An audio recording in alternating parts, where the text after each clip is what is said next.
इस मौके पर जो दोस्त आते हैं वो ना बात सुनते हैं ना कोई बात है, वो आके अपनी बैट और विकेटों के साथ मारना शुरू कर देते हैं। और यकीन जाने कि इतना खौफनाक, मेरे एक एनी शायद से बात हुई है, उसने कहा कि जिस तरह बॉल को बैटों के साथ मारा जाता है इस तरह उनके मुंह पर, और जब यहाँ पर पड़ी तो मौके पर वो बंदा गिर गया था। ऐसे गुर्बत कहूँ या फिर अदम बर्दाश्त का मामला, जहाँ दो भाइयों पर तशद्दुद किया गया है और इस तशद्दुद के नतीजे में एक भाई जाँ बहक हो गया जबकि दूसरा इस वक्त कोमे में मौजूद है, जिसके बारे में बताया जा रहा है कि उसको आखिर में बल्ले से मारा गया।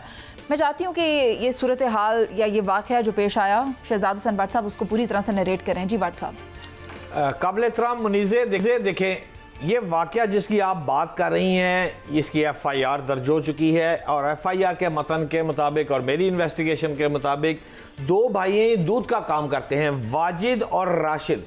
ये दो अफराद ज़िला कसूर और थाना रायविंड सिटी लाहौर में FIR का इंदराज भी हो चुका है। ये अपना दूध का काम करते हैं और दूध का काम फ़रोख्त करने के बाद अपने घर रवानगी होती है। रास्ते में एक जगह आती है जहाँ पर एक केले बेचने वाली एक रेड़ी खड़ी है। उस रेड़ी से ये 1 दर्जन केले लेते हैं और उसको पैसे देते हैं। जब पैसे देते हैं तो 130 रुपये डिमांड होती है। ये जब पर्स में से 100 का नोट देते हैं तो दूसरा नोट जो है वो 5000 रुपये का है। ये कहते हैं हमारे पास खुला नहीं है, आप इस लिफाफे में से कुछ केले बाकी निकाल दें। अब झगड़े की तदा हो रही है और झगड़े तदा यहाँ से हो रही है कि वो जो लिफाफा केलों वाला लिफाफा है, छोटी सी बात है लेकिन झगड़े की इब्तदा ये है कि केले वाले लिफाफे में से वो कहता है ये केले उतार ले, ये केले रहने दे, ये ठीक नहीं, ये ठीक है।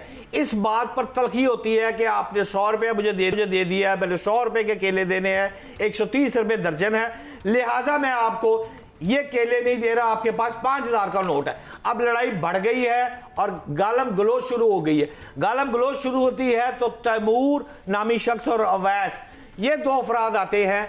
इस वक्त तैमूर को तो गिरफ्तार कर लिया है और अवैस के लिए छापे मारे जा रहे हैं। वो तैमूर जो है वो फ़ोन करके अपने दोस्तों को बुलाता है कि यहाँ पर हंगामाराई हो गई है, मुझसे लोग आकर छीना झपटी कर रहे हैं।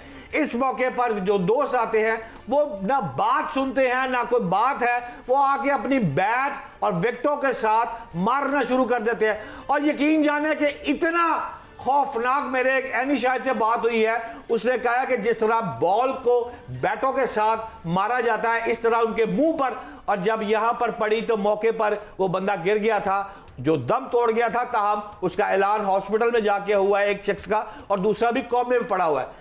आखिरी 3 लाइनें सिर्फ ये है, खुदा का वास्ता है इस मुल्क में जो ये निज़ाम चल रहा है, जो यकीन जाने मैं इस लाहौर का पैदाइशी हूँ, मैंने जो आज से 5-10 साल पहले यही लाहौर यही मुआशरा देखा था, इस तरह नहीं था।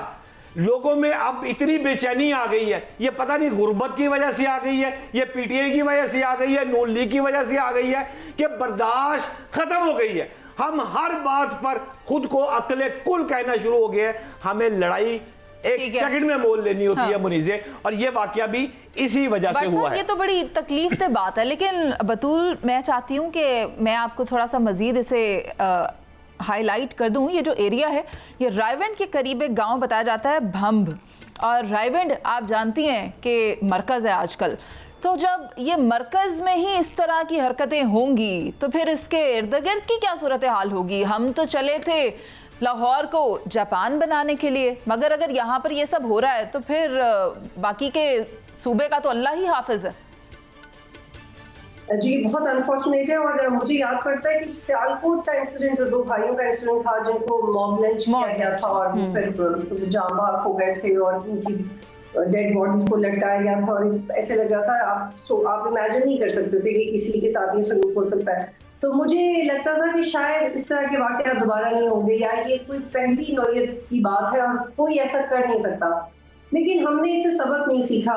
मेरा तो इस हवाले से बहुत straight forward point of view है। चाहे चोरी का मामला है, रेप का मामला है, इस तरह का मामला है कि कोई किसी को सड़क पे इतना मारे कि वो मरी जाए, तो आप उनको लटकाएं, आप उनको फांसी दें, आप उनको सख्त तरीन सजाएं दें। आप सख्त तरीन सजाएं, मेरा नहीं ख्याल आपको 2 या 3 से ज्यादा दफा आपको सख्त तरीन सजा देने की जरूरत पड़ेगी, क्योंकि इससे मुआशरे में खौफ पैदा होगा। हम आमतौर पर इन चीजों को एक्सट्रीमिज्म की तरफ ले जाते हैं। Let me be very clear कि ये तो अफगानिस्तान की बात हो रही है भाई, ये तो आप चाहते हैं कि उस तरह का इस्लामी निज़ाम आ जाए। नहीं, इसको इंसाफ कहते हैं। अगर इस तरह की गलतियों की, इस तरह के गुनाहों की हमारे कानूनी निज़ाम में सख्त सजाओं की इम्प्लीमेंटेशन होगी तो नेचुरली खौफ होगा। कोई किसी की बेटी, किसी के बच्चे को, कोई मोटरसाइकिल वाला जाते हुए किसी लड़की को टच करते हुए डरेगा। तो आप अपना सजाओं का निज़ाम सख्त बनाएं, देखते हैं कौन, कोई नहीं करेगा। आप सजाएं नहीं देते तो आप सख्त सजाएं दें, कोई ऐसा नहीं। मैं तो आज खबर पढ़ी थी कि अरमगान कत्ल केस में वो वीडियो भी सामने आ गई है जिसमें कि उसको मारने के बाद जो उसका खून साफ किया गया था ज़मीन से। अरे वो तो अभी तक सिर्फ पेशियां ही भुगत रहे हैं वहाँ पर। आप देखें, फिर हुमैरा अस्कर के बारे में भी मुकदमा आ गया सामने कि वो भी कत्ल का मुकदमा दर्ज हो गया। हम तो उनको इंसाफ नहीं दिला पा रहे, तो हम इस केस में क्या करेंगे? अल्लाह करे कि इक़्तिदार में बैठे हुए लोग या फिर इंसाफ जो फराहम करने वाले हैं उनको ये बात नज़र आए, उन तक ये बात पहुँचे तो वो इस पर फैसला कर सके। लेकिन सलमान आबिद साहब, आप मुझे बता दें कि ये अदम बर्दाश्त इतनी ज़्यादा माशरे में क्यों बढ़ रही है? देखिए, उसकी कई वजूहात हैं। एक वजह तो ये है कि पाकिस्तान में इस वक्त गुर्बत भी बहुत है और जिसे कहते हैं महरूमी की सियासत भी बहुत है। दूसरी तरफ अगर हम देखें तो माशरती बुनियादों पर, सियासी बुनियादों पर नाइंसाफियाँ बहुत हैं। तो लोग उलझे हुए हैं आपस में एक दूसरे के साथ और वो स्ट्रेस के अंदर होते हैं। ज़हनी दबाव उनके ऊपर बहुत होता है, सियासी, समाजी, माशी। तो लोग जो है ना, वो मसलों का हल जो है वो लड़ाई और झगड़ों के अंदर देखने की कोशिश करते हैं और बहुत छोटी छोटी बातों के ऊपर जो है ना मामला ख़राब हो जाता है। और ये मसला ठीक कहा बतूल ने कि ये सिर्फ मजहबी इंतहा पसंदी तक महदूद नहीं है, ये सियासी इंतहा पसंदी भी है और ये एक समाजी इंतहा पसंदी भी है। अब आप देखिए, हमारे यहाँ जो पोलराइजेशन हुई है, सियासी तकसीम हुई है, उसकी वजह से भी लोग एक पार्टी और दूसरी पार्टी की हमायत और मुखालफत में उलझ जाते हैं, लड़ाइयाँ हो जाती हैं, झगड़े हो जाते हैं, कत्ल हो जाते हैं। यानी हम समझते हैं कि हमारे जो बात मैं कह रहा हूँ बस वही सच है और दूसरे के लिए हम कोई टॉलरेट नहीं करते, उसके लिए रवादारी पैदा नहीं करते, उसके लिए अदम बर्दाश्त का पहलू नहीं पैदा करते, उसकी बात को समझने की कोशिश नहीं करते और डंडे के ज़ोर पे, ताकत के ज़ोर पे, बंदूक के ज़ोर पे, असले के ज़ोर पे हम जो है ना अपनी बात मनवाने की कोशिश करते हैं। और ये रुझान इतना ख़तरनाक हो गया, ये सिर्फ नीचे लेवल तक नहीं है, ये दुकानदारों के लेवल तक या आप देखें बड़ी बड़ी मजालिस के अंदर लोग उलझ जाते हैं। सायरा जी सियासी रहनुमा हैं। सायरा जी, आप मुझे बता दें कि आप भी ऐवान में रहीं, इस किस्म के केसेस को या पब्लिक डीलिंग के लिए या अवाम की फलाह के लिए क्या किया जाता है? मुझे तो बताएं कि इंसाफ को क्यों नहीं यकीनी बनाया जाता?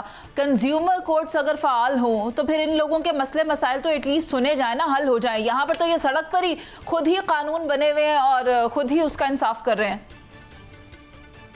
जिसे आपने सियासतदानों को जिक्र किया, अगर वो सब इंसाफ और कानून के, वो कहते हैं ना कि सब तमाम कायदों पर अमल करते हों तो वो दूसरों को अमल करवाएं। जी, आपके सामने पूरी तारीख भरी पड़ी हुई है और जैसे कि अभी सलमान आबिद साहब ने कहा कि अदम बर्दाश्त, और वो मैं भी वहाँ पर असेंबली का हिस्सा थी और मैंने भी वहाँ पर देख लिया कि खुदा की पनाह कि जब कोई आपस में के इख्तलाफ होता था फिर कौन सी जुबान इस्तेमाल होती थी और आपने दस्तो गिरबा होते हुए भी देखा। और उस दिन मुझे समझ आई कि शहर कायद में जो तहजीब है वो सिर्फ एक बेकरी का नाम है। वहाँ पर मैंने तहजीब वहाँ पर तो मैंने नहीं देखी। दूसरा, मैं भी यही सोच रही थी जिस वक्त ये वाकया पढ़ा और ये सोशल मीडिया पर देखा कि कल हम बात कर रहे थे कि एक वो कहते हैं कि एक इंसानियत से भरे हुए शख्स वसीयत खान की, कि जिसने अपनी जान की परवाह ना करते हुए कितने इंसानों की जिंदगी बचाई और इस शख्स ने मतलब वो कहते हैं कि चंद रुपयों के लिए वो घर का चिराग ही उसने बुझा दिया और दूसरा भाई जिंदगी और मौत की कश्मकश में है। तो बतूल साहिबा ने बिल्कुल सही कहा, जब तक सजा और जजा पर अमल नहीं होगा, वो सिर्फ कानून की किताबों में लिखा हुआ नहीं होगा या बजट की किताबों की तरह उसमें पान और पकोड़े ना बिकेंगे, उसके ऊपर अमल होगा। इन्होंने वहां पर दो भाइयों की मिसाल दी, फिर आपने देखा होगा सवात में कैसे वो मजहबी उसकी इंतहा पसंदी करके एक शख्स को जिंदा जलाया गया, फिर एक श्रीलंकन मैनेजर को जलाया गया, उससे पहले एक मिशाल खान को, फिर आपने यहाँ पर कराची में हम आए दिन वाकयात देखते तो किसको सजा मिली?